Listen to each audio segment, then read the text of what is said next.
This is the R.A.T, one of the cheaper but still quite expensive Mad Catz mice. The mouse looks okay, but in my opinion it would look much better if you had the matte model instead of the glossy one, because it easily picks up fingerprints. When people see it, they'll often ask you, "What's that on your desk?" because it looks like a transformer, but Mad Catz uses this design on all of their rat mice.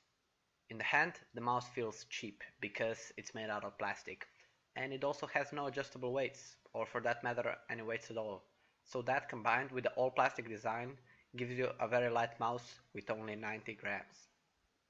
I would also recommend buying the matte version since it feels more rubbery to the hand, because the mouse has no rubber pads on any of the sides.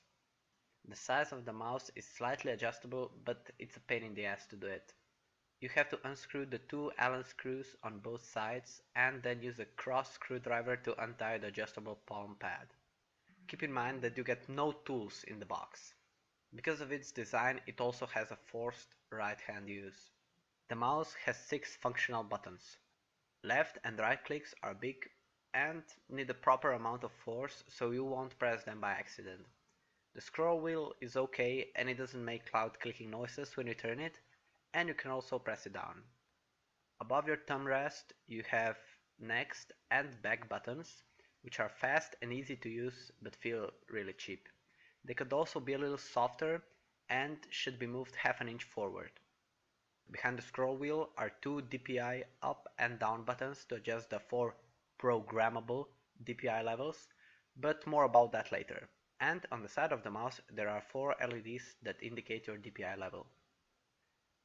Next to the left click you have a button where you can choose from 3 different profiles which you can adjust in Mad Catz R.A.T software.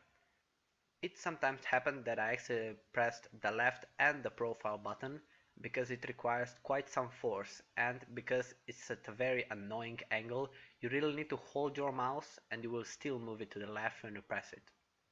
The bottom is again all plastic with nice rubber feet, and in the center of the mouse there is an optical sensor with only 3050 dpi, which is very low for a gaming mouse. So the software.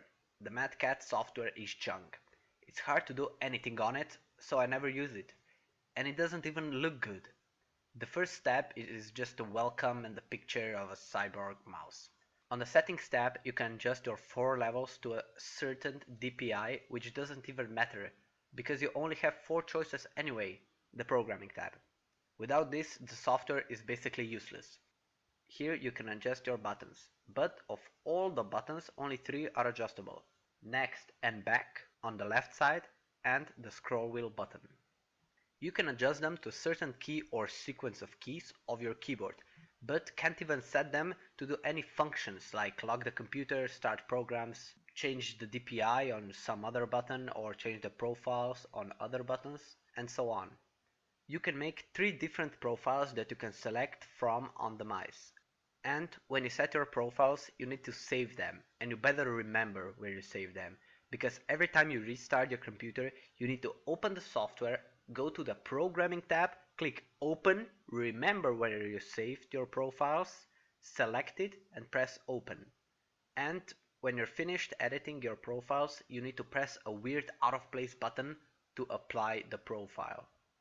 The last tab is just drivers and game profiles, download supports, tips and a manual. So the conclusion. The price of Mad Catz R.A.T on their official website is $59. And I know that you can get better mice for that kind of money. On this mouse you only pay the design, but you get cheap plastic, so the decision is up to you.